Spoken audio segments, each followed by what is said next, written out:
So welcome to today's webinar. Today, I thought we talk a little bit different. So yes, we're going to talk about the US trade policies and the global market repercussions that are happening from the tariffs. Again, we have some geopolitical tensions going on, and the safe haven currencies are getting a bit crazy at the moment. The European economic outlook as well, amid all those geopolitical uncertainties and etc. Some emerging market currencies and the trade dynamics that they are having lately. I think it's pretty cool to talk about that. No one talks much, but there's always opportunity in those types of markets like Chinese yuan, Mexico pesos, Turkish lira, etc. As well, the commodities spotlight. Gold has been crazy in the last couple of weeks, in the last couple of months. So definitely has to be on the list for today's webinar. So as usual, I've waited the 5 minutes for everyone to join and then I will put the risk disclaimer. I give it a minute to everyone to sort of go through and read that.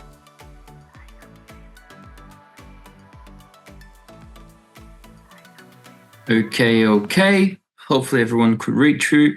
So let me get out of this and come back to here and here. So as usual, I will be using FinLogix. Okay. If you don't know, FinLogix is sort of like you can take as a sister company from ACY Securities. It's a charting online platform that you can use for free. So I'm going to send the link into the chat so everyone can follow the same thing as I'm following. So FinLogix website. There you go. Cool. Okay. So in early February this year, so we're nearly finishing February now. There's only another week to go. So we are on the 20th of February. There's only 8 more days to finish it up. Early in February, Donald Trump, if anyone remember, he announced a lot of tariffs, very aggressive measures, I would say, trade measures, including a 10% tariffs on imports from China, 25% tariffs on all steel and aluminium imports from any other countries, and as well 25% tariffs on Canada, 25% tariffs on Mexico. So there was a lot of very, very hardcore sort of trade measures that Trump was doing. Those actions, they've escalated the trade tension around the world. And this has been prompting some retaliatory, if I can say, measures from affected nations and injecting significant volatility into the Forex market, more specifically to the US dollar, euro, Japanese yen, Australian dollar, New Zealand dollar, Canadian dollar, Mexico pesos, Chinese yuan, all of those currencies that has been impacted. Okay. So the immediate impact has been a reassessment of the risk by the investors. And this, of course, led to some shifts into the trade that were happening. So Canadian dollar was being on a very sideways sort of thing. Soon as Trump announced the tariff, boom, Canadian dollar goes very weak. The second after that, and then US CAD goes up, and then US CAD goes down very heavily as well. There's always a reason why that is happening, okay? So if we come to chart and we look at US dollar CAD, US dollar CAD, we can see that, let me take this off. There you go.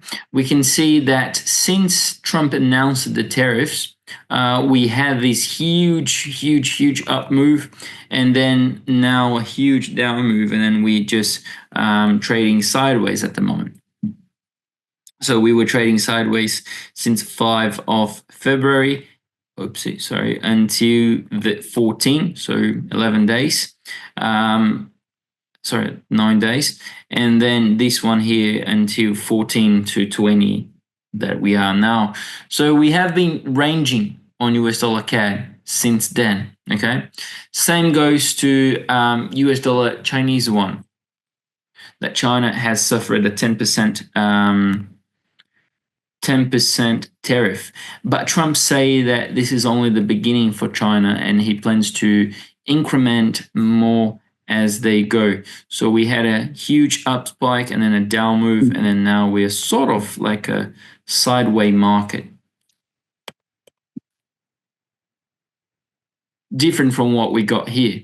It was sideways, but then up, sideways, up, sideways, up, and then now we're where we are.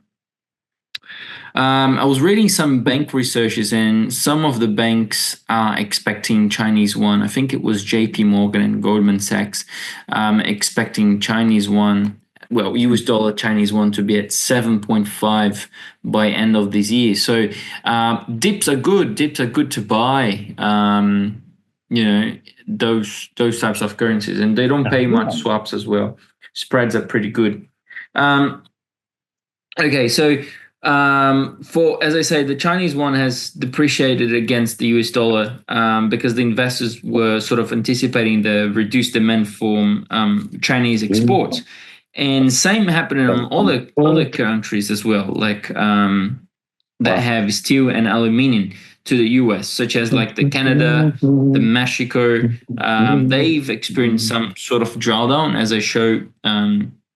As I show at the moment, and this pretty much shows to me that the whole global market, it's very interconnected. Okay, it's not only one thing that happens or in one way that happens that will positively or negatively. Sweet says, are we saying that sentiment for US dollar CAD has changed from short to long now? We may be looking to a long trade on US dollar CAD, yeah, but it just depends. Let's wait and analyze a little bit more. So as I was saying, that's pretty much what has been happening in February, okay? Do I think Trump will impose more tariffs? That's a hard one, because if you've been, majority of people out here have been following me for a while now, and you know what I've mentioned about the tariffs, right? Tariffs can be good and they can be bad at the same time. They have pros and cons. The pros are that the country, yes, will make more money, 25% more than what they were making. So if they were making 1,000, they will be making now 1,250. But this stimulates the inside consume as well. So that generates more inflation because people will be leading to buy like interior things. 150.1. With that, sorry, someone say something. So with that, we have the another point. Okay, so we have the point that, well, it's good because then the labor market and the business market will have to produce more, and that's correct. Because think about it, right? If I have an economy, I have a farm. Let's say I have a farm and I'm planting corn. Or I have corn to be planted, and then I have plenty of corn. It's cheap. Once I have just like a few corns, it's more expensive, and I'm the only one selling it. It will be more expensive, right? So the price will be expensive, and people will have to pay more for the same good that they were paying before when there were plenty of supply. The demand still the same, increased demand as always. So if we think about it, does this stimulate the economy? Yes, 100%, because business will need more labor, and so that's good for the labor market. So more people will be employed. Second, with more supply, with more demand for in national sort of goods, they will have to produce more. And if they produce more, that's more economic growth. So services PMI, Producer Manufacturing Index, as well as the manufactured index, the manufactured PMI, that will be higher. So that will pretty much generate us better numbers for the economy. But in the other sense, so you're getting three good things to get one bad thing, that is the inflation.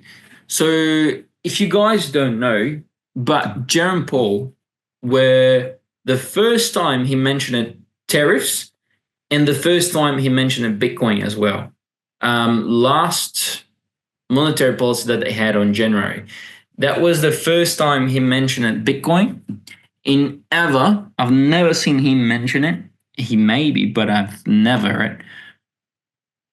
I don't record myself at least.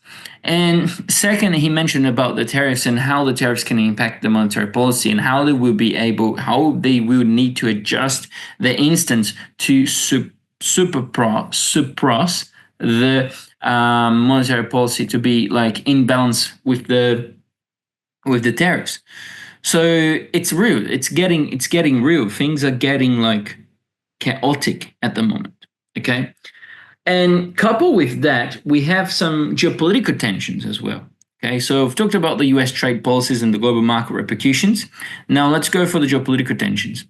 So with that, coupled with that, we have the geopolitical tensions and the safe havens like the gold have been getting the spotlight, okay, because gold prices are now trading, let me take this off, are now trading at $2,945. We do have some banks looking to 3,000.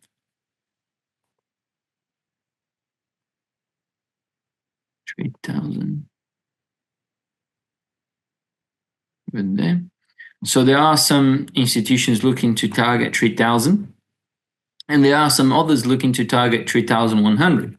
But anyway, so the imposition of those new tariffs that Trump made, and it's sort of like unpredictable from US. Okay, this unpredictability from US and from Trump and from the tariffs and everything else is giving more volatility to the market. Don't forget, guys, we are on an easing cycle. 2024, we started the easing cycle from the central banks. And since 2021, we started the contractionary periods that they were raising interest rates, doing quantitative tightening, not doing quantitative easing, doing quantitative tightening, trying to bring the inflation down, control the inflation. So now it's completely the opposite. Okay, well, last year was already completely opposite. We had the RBNZ doing a cut, BOC, S&B, everyone else, the Fed do a cut. So everyone was doing cuts. Okay, so this uncertainty has led to investors, to seek for safe haven, to refuge their capital, and this comes to gold. And gold prices, we can see like in front of our eyes right here, they've surged from this year, beginning of this year, January, right here. Okay. So right here, $2,600 all the way now to pretty much $2,950. Okay. Per ounce. So that's $2,946 per ounce. One bar, they have 100 ounces or something like that. No, they have much more. Let me check. So 2,945 is, they have 339 ounces. So it's $1 million. So one gold bar. So gold bar, sorry. This thing here, right, is $1 million. This is $1 million or close to. Okay. It's insane. It's insane. Okay. And it just keeps growing. So it pretty much, this whole rally on gold and all the safe haven currencies, they're driven by some things. So first is the concern over the potential trade wars that can possibly happen. Inflationary pressures from increased tariffs that I've just mentioned, as well the broader geopolitical instability. So take it as is, right? What is a trade war? Some people don't know what's a trade war. Some people think that trade war is like what was happening on Ukraine and Russia. Well, that's not a trade war. That's something different. A trade war is like that. Let's say Australia impose 25% tariffs on South Africa. I don't know. Just they decided to do it. Okay. 25% tariffs on South Africa from any imports or exports. Well, anything that coming from Australia, from South Africa will be more expensive. From other countries, will be the same. So South Africa looks at Australia and say, look, mate, my population buys so many things from you. I'm going to impose 25% tariffs on you as well. And then South Africa imposed 25% tariffs on Australia. So they started a trade war. That's a trade war. It's literally trade, people exchanging things, buying and selling, trade, war. Then Australia goes and I'm going to do 30. And then South Africa, 35, 40, 50, 55, 100, 200, 300, 1,000. And then it starts like that. And then who gets the problem? It's us. It's literally us. Because we will have to go for things that we have into our own country that sometimes is not the best. Okay? Like cars. Think about cars, computers, materials from raw materials, everything else. This will be 25% more expensive. And if it goes once or twice, that's 50% already. Okay, so that's a trade war. It's really, really, really bad. And I would say I can't say that, one or other is not bad,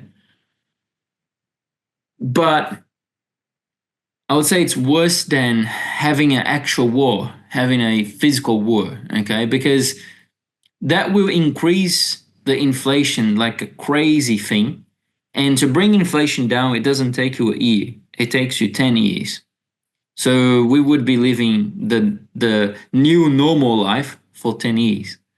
So that's not a good thing, at least in my opinion. Let me take some water here. Do you guys have any questions? Did it make it that clear?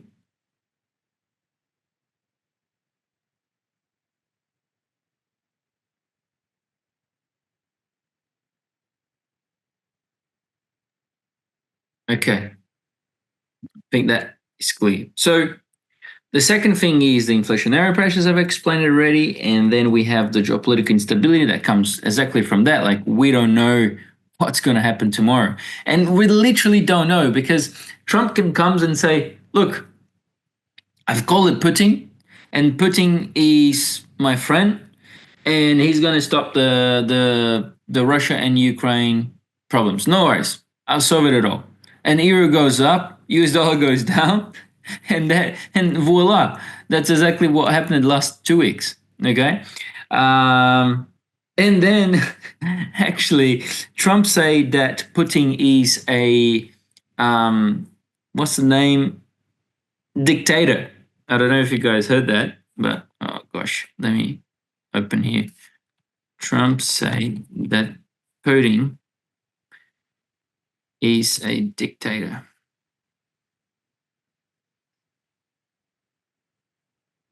Oh, Zelensky, sorry. Not Putin, Zelensky.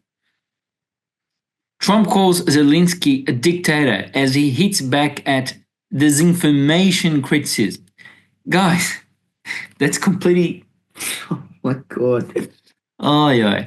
I'm not being one side or another side from Russia or Ukraine. I'm not saying about that, but like what Trump's says, like in one thing he says something and then the other day he completely says that different thing. So that's geopolitical instability. We don't know what's going to happen next, and good luck on trying to know. So so we literally have to play the safest spot, and that's the gold. And gold is like a hedge against those risks. More risk it has, more gold goes up. So when the market is like crazy risky, just continue to long gold because that like a hedge of things are gonna go wrong.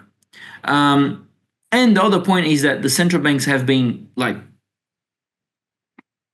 filling their pockets of gold in the last few years, and all the gold reserves from central banks are getting full and full and full because they are buying. They know that the things are getting worse and worse. China is, well, that's one thing, right? Central banks buy gold. Let me show you something here. Images. There you go. So we had these ones, yeah. So central banks that bought most gold in first half of 2024. So China bought $44.74 trillion in gold, and that is 8.28% more from what they had. But what's going on here? Where's the big boy? Where is the US? Undisclosed. Okay. So wait a minute. You're saying that Turkey is buying 44.74 trillion, China 28.93 trillion, India 37.18 trillion, and US is not buying even a trillion. That's so interesting, isn't it? Well, that's because they have a mandate that says that they don't have to disclose what they do. Well, congratulations. So we're going to buy gold. No one will know. And we're going to like literally buy tons and tons and tons and tons and tons and tons of gold from everyone that we can possibly can and stock all the gold we can. So voila, we don't need to worry about inflation. Congratulations. Now, that's exactly what has been happening, guys. So I thought it would be kind of good to give some geopolitical. That sounds like cheating. Well, it's not. That's US. Anyways, so that's how it goes, and that will further support price gold. I think that's pretty clear. Now, next topic is the European economic outlook amid those political uncertainty. Right.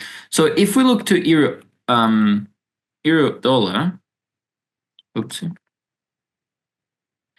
Euro dollar. Just a second. Let it load.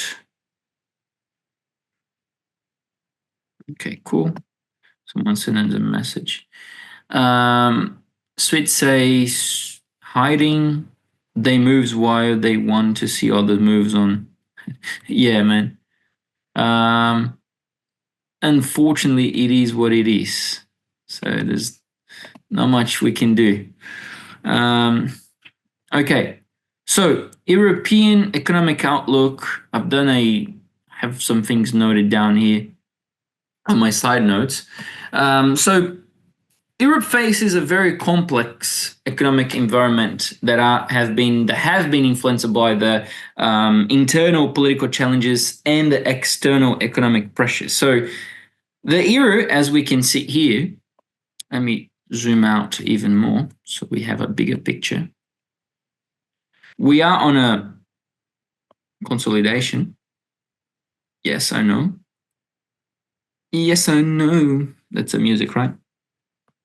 The euro has been, some fluctuations, ups and downs, up and down, but no clear trend due to some policy disagreements with the ECB, and as well some uncertainties stemming from the global trade disputes coming from US lately. So the potential for new US tariffs targeting European exports, that Trump say that Europe can possibly be the next. I never knew Luca can sing. Well, I can't sing. So as I was saying, Trump says that the next could be Europe, and then the market didn't like that, of course. So there's a potential for the tariffs targeting European exports. They have created like a atmosphere of caution among some investors that were, looking to buy Europe, and that will, of course, affect the euro valuation. And however, there are some recent developments that are suggesting a potential ceasefire between Russia and Ukraine that I've mentioned like yesterday or Tuesday. And that could alleviate energy prices and improve the euro performance in European markets. So energy prices, they heavily impacted by the war, and they always have been since 2022 to 2023. Okay. And if the war stops, then they are expected to significantly drop if Russian gas supplies resume.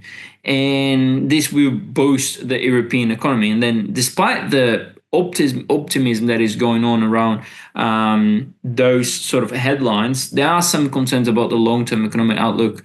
They are persisting amid continuous US tariffs and the ongoing energy security dilemma that is happening onto the war. So take like that, right? In 2022, let's come back to 2022 when we had Russia cutting the supply of gas for Europe. What happened? Gas went to the moon, right? Normal prices were costing like, I think it was 20 to 30 to 40, depending, but that was the range between 20 to 40. Then Russia comes and cut gas. What happened to the prices? Pretty much 10x, 300, 400 euros. Okay. So what happened on the end of the year and sort of end to start of the year in Europe? Well, it gets winter. So winter starts, and then winter starts and the sorry, let me just stop the video. So winter starts, and then we have sorry guys, there's some people with the camera on. Okay, strange. So winter starts on Europe, and what happened when there's winter? Well, I do like winter, but when I'm inside my home, I want to be hot. I want to be warm, right? I don't want to, if I want to be cold, I just go outside. It will be snowing. So when the winter started, surprise, prices were up. Oh my God, everyone is F. That's not good. People will be paying 400 euros for the gas price now to heat it up the house. Luckily, the winter on Europe on 2022 to 2023 was much hotter than what was expected. And I think if we follow up to some headlines, we can still find winter on Europe comes hotter than expected, 2023. Yeah, here you go. 11 of January 2023. So let me come here. Cool. So Europe's mild weather reprieve this winter may come to beat summer, right? To beat by summer, and we can see that there's not much snow here. Okay, so that's really, really great because think about it. People were trying to desperate pay their bills and sort of just warm up their homes, and then it comes to be a little bit better than what was expected. Okay, so that's really good. So what happened with the prices? Well, what happened with German bought a lot of gas, so they stocked up the gas, right? So they could sell to the population cheaper price, and then they wouldn't do inflationary pressures on that. Electricity and gas prices are the most volatile items, and food as well are the most volatile items into the CPI basket. And I've mentioned that so many times for you guys already. You should know. So there's those things, are literally not good for Europe. So if Russia gives gas back to Europe, then it's much cheaper. Russian gas is much cheaper than the gas that they're sourcing at the moment. Okay, so that would be good for the euro. Now, next is the emerging market currencies and the trade dynamics. I'm just going to go over it because I know some people don't like to trade emerging markets, but I do. So I thought it would be good because there's a potential for majority of the emerging markets being taxed, tariffed this year. So they have been particularly very sensitive to the recent shifts in the global trade policies. The announcement of the US tariffs has led to some capital outflows from those markets because investors are reassessing the risk-reward balance and they're moving the money to gold. Like the Mexico peso, the Chinese yuan, they have faced some very big depreciation pressure. And that pretty much reflects the concern over the export competitiveness and the economic stability, and if something happens to escalate those barriers. So, for example, right, the Mexican peso has weakened due to fears that higher tariffs will reduce the demand for Mexican goods in the U.S. market, and same goes to the China. So the Chinese yuan depreciated reflects the concern about the potential impact of the tariffs on China exports-driven economy, because China is big. Yes, China produces, China's exports. So if China doesn't export, the balance sheet of those, the BOP of China reduces a lot. So those types of developments, they are very vulnerability for the emerging markets. So I do believe that emerging market currencies would be a good short for this year. So shorting Mexico pesos, shorting Chinese yuan, and longing US dollar against those emerging market basket, that would be pretty good. Okay. I've talked about gold already, but I'm just going to talk a little bit more because I think it's a very worth topic to talk about. So in response to everything that is happening around the globe, so economic uncertainties, geopolitical tensions, and everything else, there you go. Gold has reaffirmed, I would say, the status of the preferred safe haven asset in the whole world. Prices right now on gold, they are near record highs. So they're driven by the increase for demand from investors that are seeking to hedge against the potential market downturns and the currency devaluations. Goldman Sachs, I think you have mentioned that the Goldman Sachs were 3,000. Well, they reevaluated the situation and they're looking $3,100 per ounce. The UBS analyst, I've done some research on that before. The UBS analyst, I think his name is Johnny Tavis. Johnny Tavis. I don't know.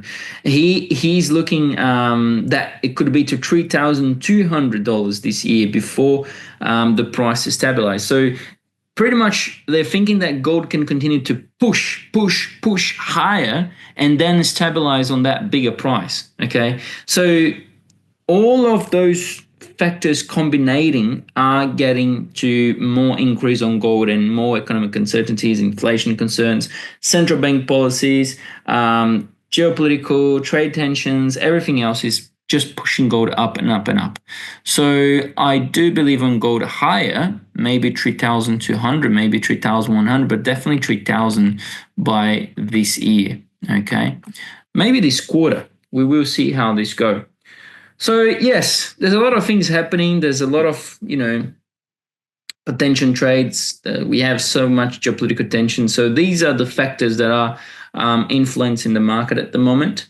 And you have to sort of factor in those into your strategies, is because dynamics will continue to evolve, will continue to change, and it's crucial for you to be always up to date. So read the headlines, go and research, be ready to take any trades if something happens. So guys, that's pretty much it from me today. Hopefully everyone could have had a good webinar, good week as well.